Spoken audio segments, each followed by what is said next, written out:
aversão por sujeira? Medo de se contaminar com germes e bactérias? E aí você acaba tendo nojo de tocar certas coisas. E quando você toca, você tem que imediatamente se limpar, lavar, passar álcool, fazer coisas desse tipo? Você tem pensamentos que aparecem na sua mente onde você está empurrando alguém na frente de um carro ou dando um soco na pessoa sem nenhum motivo? Você tem costume de verificar se a porta e a janela estão trancadas? Ou mesmo se o gás está aberto ou alguma torneira?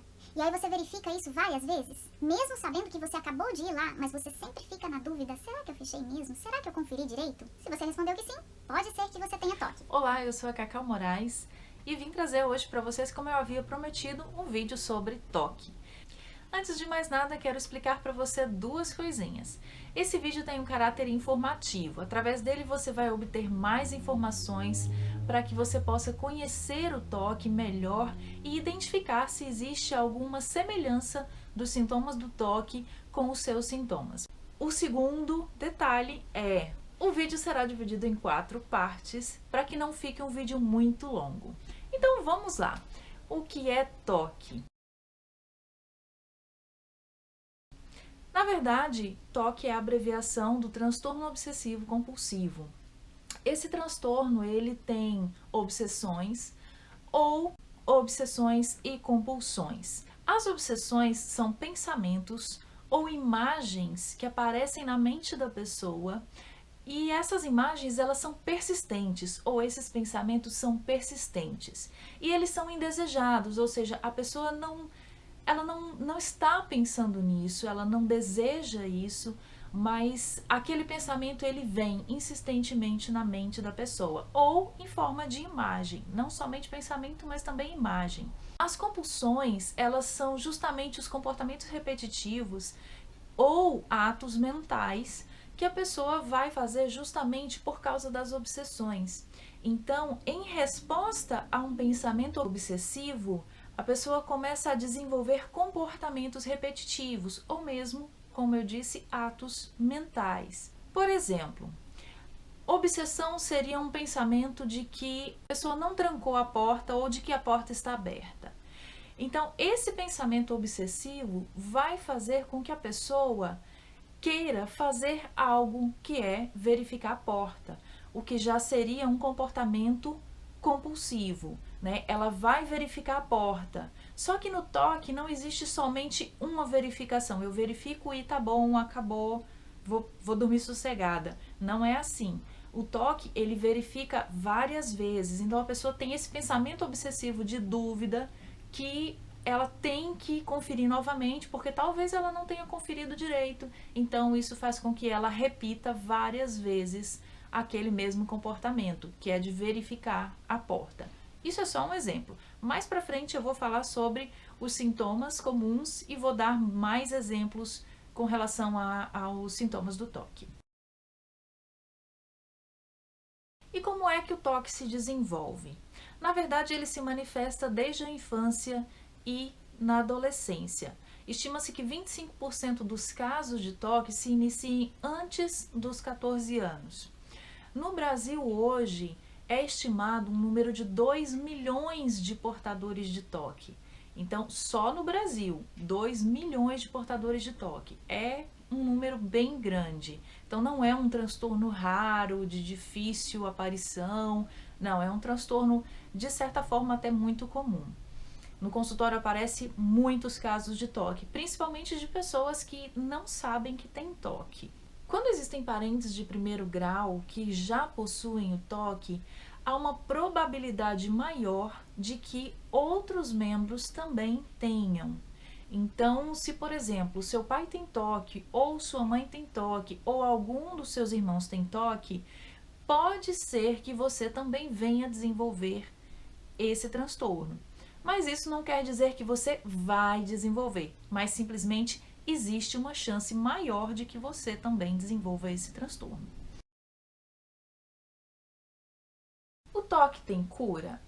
Bom, o que se sabe até o presente momento é que não. Infelizmente, o toque não tem cura. Mas calma, não se desespere. O toque tem tratamento sim. E com esse tratamento é possível que a pessoa entre em remissão de sintomas, ou seja, os sintomas passam a ficar ausentes. Mas aí a pessoa precisa começar a terapia assim que comecem os primeiros sinais, para que ela não deixe o transtorno ficar crônico. O segundo tratamento do toque seria a base de medicação. Mas a medicação, ela só é administrada quando não existe adesão ao tratamento terapêutico, ou seja, o tratamento terapêutico é o mais indicado e ele é sempre a primeira opção. Quando o paciente ele não consegue fazer os exercícios, as técnicas e principalmente quando o toque está num grau mais elevado, aí sim existe a medicação para tentar diminuir a ansiedade do paciente. Mas a medicação, ela não vai tirar os sintomas, ela vai diminuir a ansiedade diante dos sintomas. Por isso que da mesma forma ainda é importante que o paciente continue em terapia, ou pelo menos que ele tente buscar terapia. No caso do paciente não conseguir nenhuma melhora através da terapia e através da medicação, ainda existe a possibilidade de um outro tratamento, que é a neurocirurgia. Apesar de a neurocirurgia ter uma melhora de apenas, por enquanto, 40% dos sintomas. Né? Então, ela vai ter uma melhora apenas de 40% na redução do sintoma. Então, não é uma melhora tão grande também. Então, o ideal é que a pessoa se esforce mesmo para manter uma frequência terapêutica e um esforço mesmo para fazer as técnicas que são apresentadas dentro da terapia. Quem deve buscar tratamento para o toque e quando? As pessoas que apresentam sintomas de toque, ainda que seja 1 ou 2, elas já podem buscar um profissional para fazer o seu diagnóstico, porque se for toque e ele for detectado logo no início, é muito mais fácil o tratamento, sem deixar ele se agravar. Quando procurar o tratamento? Quando você descobrir que está apresentando sintomas. Então, eu vou estar falando sobre sintomas também para você, mas daqui a pouquinho eu vou falar sobre sintomas. Que agora eu vou falar justamente das consequências que o toque pode causar se não for tratado. O toque, ele é um transtorno crônico e se ele não for tratado, ele vai se desenvolver e vai aumentar, ou seja, ele é um transtorno que vai progredir, né? Só que ele não progride para o bem. Infelizmente, ele progride para o mal. Então, ele vai estar fazendo uma progressão e vai se agravar muito. Os sintomas, eles vão ficar aflorados. Podem, nem em todos os casos acontece isso, mas é comum que isso aconteça dessa forma. Ele pode trazer um prejuízo social para a pessoa, prejuízo emocional, prejuízo profissional, prejuízo inclusive escolar. Nossa, mas é tanto assim? Eu não sabia disso. Pois é. É porque, infelizmente, as informações elas não são tão bem divulgadas, vamos dizer assim. O toque, infelizmente, ele é um transtorno que traz uma baixa qualidade de vida para o indivíduo. A pessoa que tem medo de contaminação por bactérias e aí acaba tendo nojo de usar talheres que não são os de casa, ela muito provavelmente vai parar de ir em restaurantes, ela vai parar de frequentar festas de amigos, de familiares, porque ela não vai conseguir comer com aquele talher, né? A não ser que ela crie uma outra estratégia para estar comendo ali, ou então vá simplesmente para fazer o social e não coma nada. Mas a qualidade de vida dessa pessoa, ela começa a ser alterada. Porque imagina, a pessoa ela não vai no restaurante, então ela não tem mais um prazer social, né, de estar comendo fora com os amigos, com a família. Então, a qualidade de vida dela começa a reduzir. E não só nesse ponto, mas em outros aspectos também. O Dr. Drauzio Varella, uma vez, num programa do Fantástico, falou sobre o toque e apresentou o caso de um homem que tinha comprado uma casa com a sua esposa e a casa estava praticamente terminada de construir. Faltava somente alguns detalhes de acabamento, né? Mas a casa já tinha paredes, reboco, estava praticamente pronta. E quando esse cara comprou essa casa, ele começou a ver defeitos, né? Porque ele tinha um padrão de simetria e essa casa não apresentava a simetria que ele achava que tinha que ter. Então ele achava defeito em todas as paredes. Resumindo a história, o cara destruiu todas as paredes da casa, contratou outro pedreiro e começou a reconstruir. Só que cada vez que reconstruía, ele via outro defeito, e cada vez a parede era construída e reconstruída. E eu me lembro que a esposa desse cara foi dar a entrevista falando, né, do transtorno que o marido tinha e falando sobre a dificuldade, né, que esse transtorno estava trazendo para eles. Porque o marido, ele tinha destruído toda a casa, que era o sonho da vida deles. Ele conquistou um sonho, mas ele estava destruindo esse sonho por causa do toque.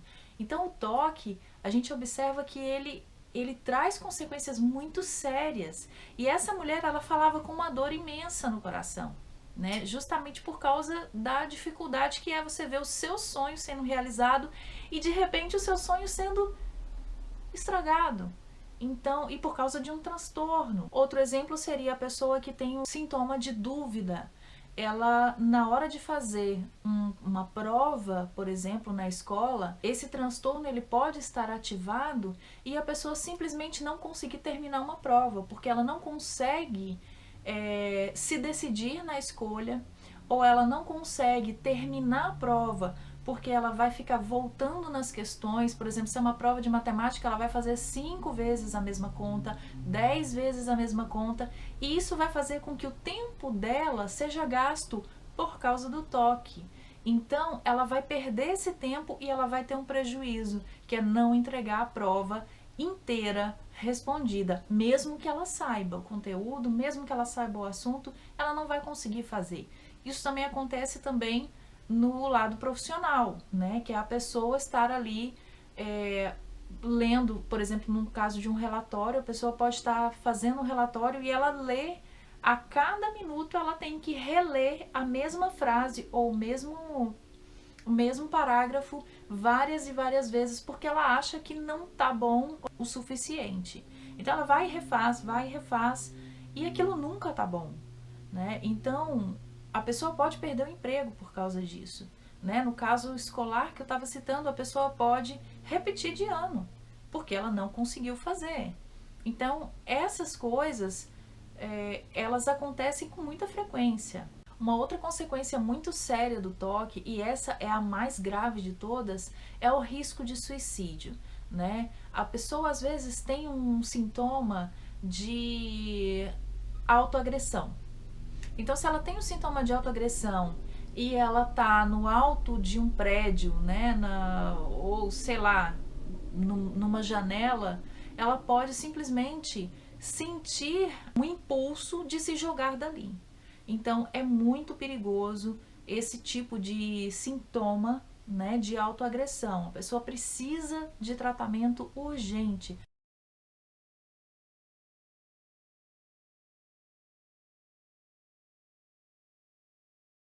Se você apresenta sintoma de toque, vá procurar um profissional para fazer o seu diagnóstico e para que você possa ter o tratamento adequado para você ter uma melhor qualidade de vida.